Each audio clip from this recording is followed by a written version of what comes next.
the end of the road. Your athletic career is over.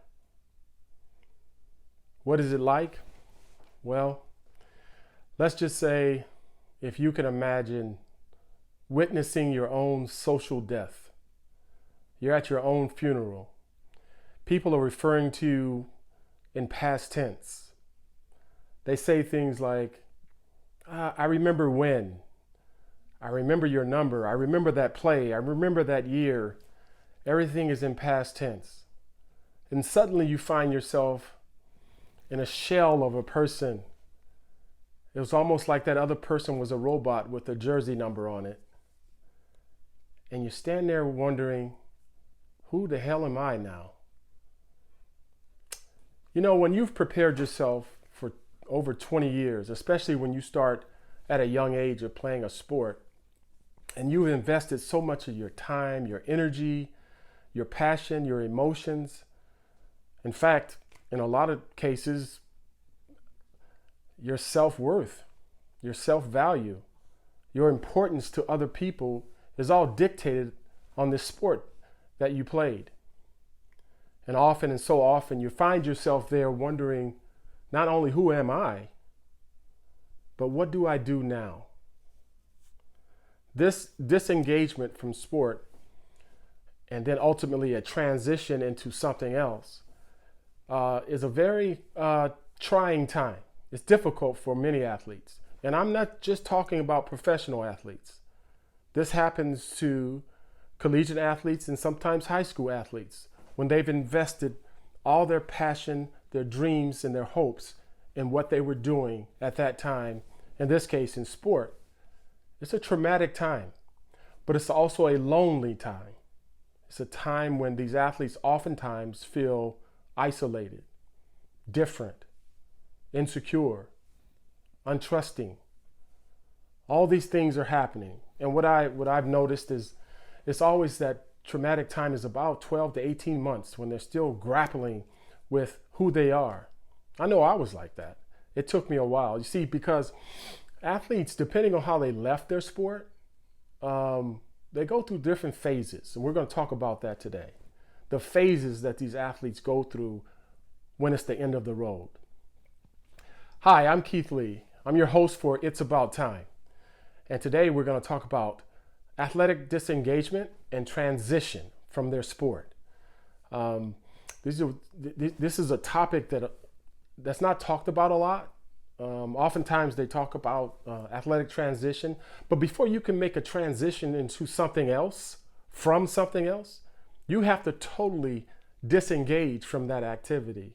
Not just physically, psychologically, and emotionally. So let's explore that just a little bit. So welcome to this podcast. Thank you so much. Be sure to subscribe to this channel, and we want to hear from you. So don't hesitate to put your comments in the comments section. We love to hear from you. We're going to talk about some very interesting topics today and in the future.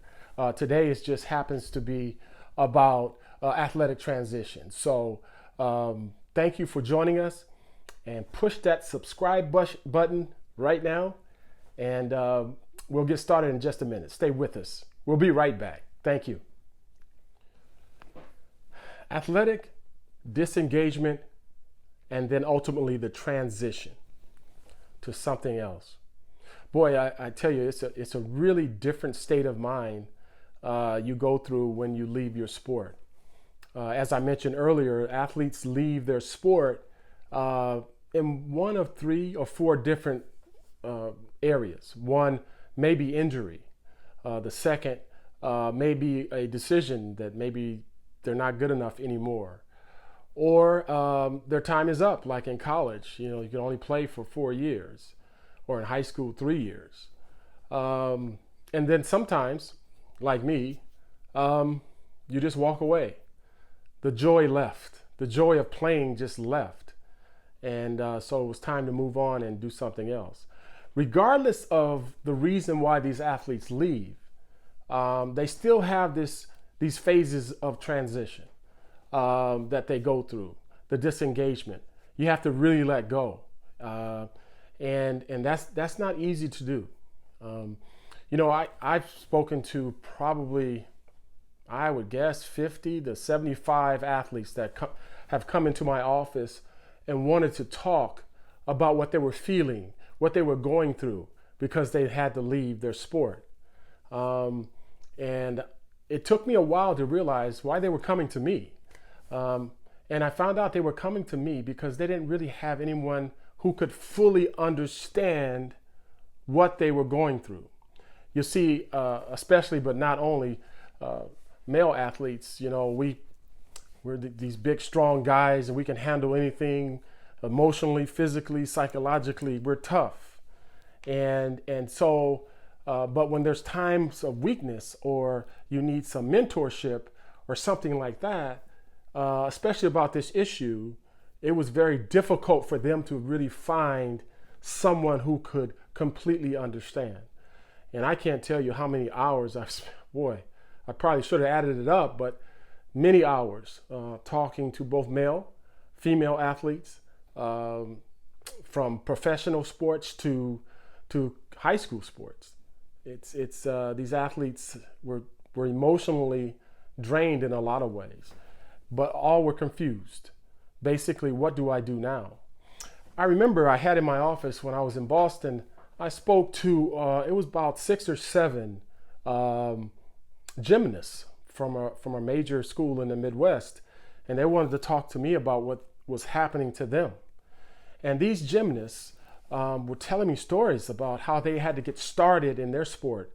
From the age of 5, they were getting up at 3 and 4 in the morning, going to the gym, working out and practicing, and they were all doing it together. They went through youth gymnastics, and then they went through high school gymnastics, and then of course they were in college. But all that time, all that energy, all that bonding, all that of being immersed into that particular culture, and then suddenly, one day, abruptly, it was their last meet. It was over. It was complete. But what they were going through was they had no one to share that with in terms of what they were feeling and what they were going through. And all athletes go through this. As they expressed it to me, they were like, people were talking to me like, part of me was dead. And I was left with this other person who I didn't even know who I was at that point. People would come up to them and say, well, what happened? And the young ladies would have to say, well, it's over because I competed for 4 years. Or they had to go through, and this is one of the phases. Basically, let me share with the phases that I've noticed that the athletes go through. One is anger and confusion. It's over, and they're angry or they're frustrated. The second phase is negotiation. Well, maybe I can continue. Let me go out and see if I can find another team, or I'm going to try again next year. It's the negotiation phase. And after the negotiation phase, generally speaking, it is the blame stage in terms of what I've noticed, is they then place blame on something else or someone else for them not being able to negotiate their way back in to whatever they're doing. And then comes the phase of acceptance. And that's where a lot of athletes end up after about 9 to 12 months. This acceptance, it's over, it's done. But what happens is they still struggle with their participation in sport was not who they were, it was just what they did. That reality they wrestle with a lot. And but in speaking with these young people, I can't tell you how many tears were shed in my office, but primarily because they felt like there was no one who completely understood what they had been through and what they were experiencing at that moment. And we can't leave that population of athletes struggling psychologically and emotionally. Now, for professional athletes, many people may say, well, these guys or these ladies made so much money, what do they have to complain about? I want to reiterate to you that this is not about complaining. These athletes don't want your pity. They just want you to recognize that before they're an athlete, they're human. And being human also means you experience and go through things any other human may go through. For example, I've spoken to many military retirees, and as we talk, they talk about the same things about their time in the service. There were certain things that troubled them in terms of what they missed. They talk about structure. They talked about discipline. They talked about camaraderie. They talk about common cause. And for a long time, they were saying they had trouble finding that in the real world. For professional athletes, what I tell people oftentimes is, hey, listen, this person is going through the phases of retirement, but he or she is experiencing this in their 20s or 30s, when a lot of people experience these phases, but they're at retirement age. They're in the 60s and 70s. It's different for young people experiencing it, because it's not just over for them, but they're tasked with rediscovering not only who they are, but what they're going to do now. And I remember asking that question to myself: what am I going to do now? And but there's a commonality that I've also discovered. I believe this. Athletes and probably entertainers and other people, but in this case, I want to talk about the athletes. I believe we're addicted to adrenaline. We're addicted to adrenaline. And I mean, it starts when you're young. You get that good rush, man, when you make a good play, or you win a big game, or you're at practice and you finally make that throw, or you finally make that catch, or you make that jump shot. I mean, that adrenaline rush, unbeknownst to us, man, we love it, and we get greedy. We want it again and again. So the years add up, right? And I think physiologically, we become addicted to it. And so when we can't find anything that gives us that rush, it troubles us. So it troubles us emotionally. I think it does psychologically too. And I would think physically that it's a downer, So, and it's funny, that's a common thread that I've noticed. And people tell me that in different ways, is that they miss that part. The challenge, right? The challenge of the game, the challenge to overcome, the challenge to overcome adversity, and those types of things. So, I mean, man, to play at a high level, especially, I mean, you have to meet the challenge on many different levels. And it's so hard to explain to people who have never done it. It's very hard to explain what these athletes go through on a daily basis in order to achieve their goals. It is unbelievable, and it's beyond words. I just recently saw where Andrew Luck, the star quarterback for the Indianapolis Colts, just decided to step down in the prime of his career. And he was talking about he needed to do that because he was living in pain every day. He was having to rehab more times than not. And the grind physically, mentally, and emotionally was just too much for him. And personally, I respect him for that. I saw where there were a number of fans, once they found out he was going to retire, they booed him. And I think that's disgraceful.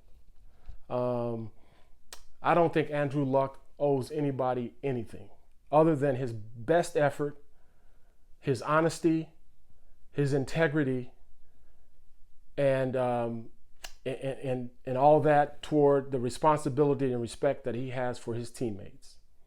So I think he did the right thing. I think, again, as I was just speaking about, unless you've done it, you got to understand.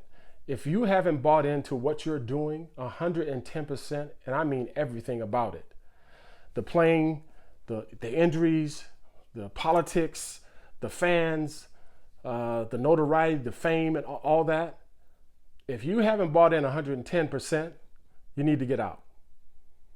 because you're going to let a lot of people down. And Andrew did say that. He said, I don't want to let my teammates down. I don't want to let the fans down. I don't want to let down the organization, because I can't honestly say I can give everything that I have. And I think that's honorable. And I have a lot of respect for him for doing that.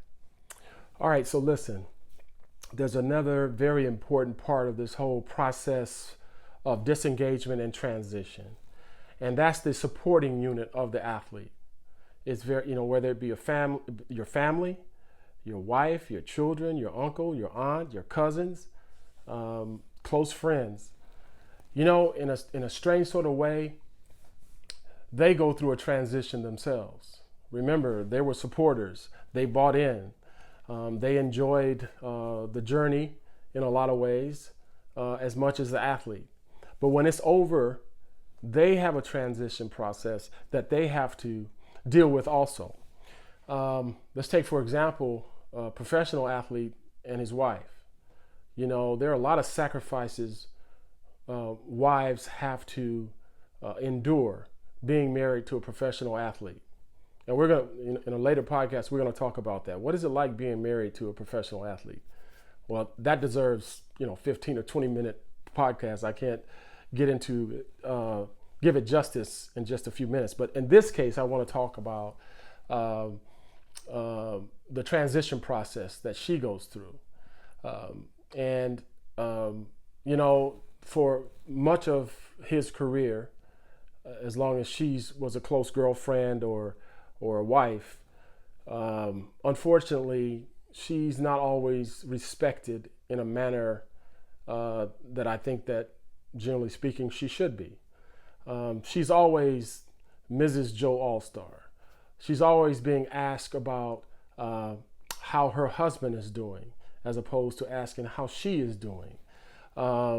There are a number of expectations placed upon her because her husband is a public figure, and therefore she is. She has to endure a lot of things. And if he plays long enough, she learns how to negotiate that. She knows how to navigate through all that stuff without losing who she is. And that takes a while. Again, remember, most athletes, professional athletes, are in their 20s and 30s. It's a process of learning that. But my point being is this, is through that journey, she had to make some sacrifices and some adjustments. But here's a major adjustment she's having to make. And that is, all of a sudden, it's over. It's over, and now she is having to deal with not only her own adjustment to this ending of this particular life or lifestyle or culture, but she's having to support, if she can, her husband in this case. Now, this would be probably true for professional women who play sport, but the partner is having to support the other partner. And a lot of times people are not dealing with their issues as being a supporting partner in transition, which is a whole different topic. So we have to remember that. And I think the other thing is, if I wanted to share, is that if you are a supporter of an athlete who's going through the disengagement process and the transition process, a couple of things I think you should really keep in mind. One, I mentioned earlier, most athletes don't want your pity. They don't want you to feel sorry for them. They just want you to be patient and understanding that they're going through a phase that they're going to have to deal with in a lot of ways in their own way. I think as a supporter, you can remind them that, it's what you did. It's not who you are. And let them discover who else they are besides a former athlete. And then the other thing is just patience and time. They'll get there. The reality of who they are beyond that of an athlete will hit that person fairly soon. Just have to give them some time and support them. They're going to go through all kinds of things and adjustments, but once they start asking questions, and you can see their curiosity starting to kick in about what we used to call the real world, you know they're on the right track. And but again, as I mentioned earlier in earlier podcasts, you know, in my consulting services, if you need some help with that, I'd be happy to advise going through that process. It's a real process, and it's nothing to play with. It's very, very deep. So that's what we're talking about today. That's what I wanted to address, but I want to make sure you understand, guys. Hey, subscribe to the channel and send me comments. Let me know what you think. And if I can help, I'd love to help. Before we tune off, I want to address a question we got last week from Sean. Sean is asking, he saw the video about my experience in doing diversity workshops, and he asked, do I address other topics in diversity besides racial diversity? Sean, yes, we address all the dimensions of diversity. It really depends on the request of our client. For example, we've had requests for us to address diversity and inclusion with regards to religious intolerance, LGBTQA issues, gender equity, inclusive leadership and management. We have, kind of drilled down on other issues related to that in terms of subconscious bias, confirmation bias, inclusive hiring practices. So we try to tailor it to the needs of the client. So I hope that answers your question, Sean. Thank you for writing and inquiring about that. Hey, listen, everybody, thank you for joining this video podcast.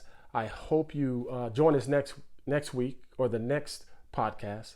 I hope I can get it in. I'm traveling for the past 3 weeks, so I'm doing this all on the road. But I'm learning. I'm learning for all my supporters who've written me about what I need to do, and to make this better. Thank you for helping me. I'm trying to get better. I'm not a cameraman or a light man, or I don't even think I'm that good of a speaker, but I do have an opinion. So, like my daughter told me to do, express it. It's about time, Dad. So this is what I'm doing, fulfilling a promise. Please subscribe to the channel. Thank you for joining us, and God bless you. Hey, it's about time. Take care.